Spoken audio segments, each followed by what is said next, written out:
আরে মধু, তো পডকাস্টে ডাকলাম, তুই এখানেও গামছা পরে চলে এলি? গামছা কি তোর জীবন নাকি রে, যেখানে যাস গামছা পরে যাস?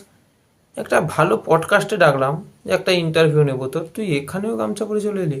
দাঁড়া, আমি 1 মিনিট, আমি চশমাটা পরি, ঠিক করে দেখতে পাচ্ছি না।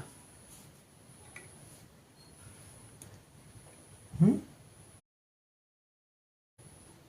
কি কম্বিনেশন রে! গামছা, হাফ গেঞ্জি, তার উপরে আবার সে হার! এটা কি কম্বিনেশন বি!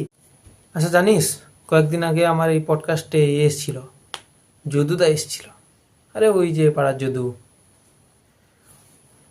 ওর ইন্টারভিউটা কেমন হয়েছে জানিস? তোকে কিন্তু ওর থেকে ভালো ইন্টারভিউ দিতে হবে। সেও গামছা পরে এসেছিল, তবে তার ইন্টারভিউটা একটু আলাদা, তোর ইন্টারভিউটাতে ওর থেকে একটু আলাদা হয়। বল, গামছা পরার সুবিধাগুলো কি কি? বলছি, গামছা পরার অনেক সুবিধা আছে। দাঁড়া, পানের থুতরা ফেলে আসে বলছি।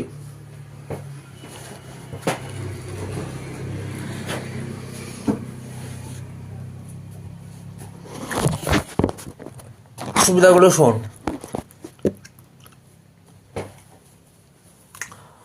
গামছা পরা খুবই যে সুবিধাজনক। দেখ, গামছাটা যে আমরা পরি, কেন পরি? এই যে গামছা, ওটা প্যান্টের যেমন দুটো পায়ের মাঝখানে একটা জোড় আছে, ওর তেমন নেই। ওটা খোলা। কেন? খুব সহজে পেচ্ছাপটা 1 নম্বর করতে পারবি। 2 নম্বর, হাওয়াটা পাস হবে।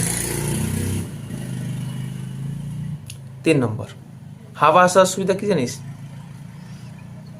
এরিয়াটা ঠান্ডা থাকবে, মেন এরিয়াটা। আর খুব সহজে খোলা আর বন্ধ করার সুবিধাটা তো আছেই।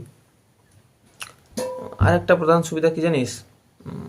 সাবান মাখার সময় সহজেই সাবানটা মাখা যায়, ফলে মেন জায়গাটা পরিষ্কার থাকে আর কি।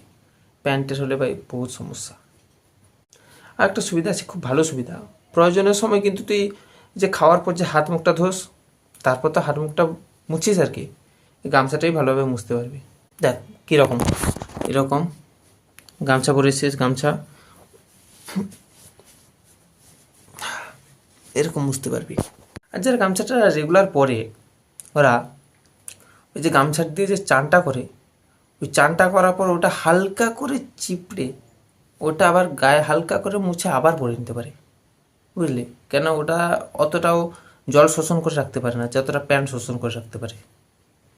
এগুলো হচ্ছে গামছা পরার আসল সুবিধা, যেই চরম সত্যিটা তোকে কেউ বলবে না, যেটা আমি তোকে বললাম।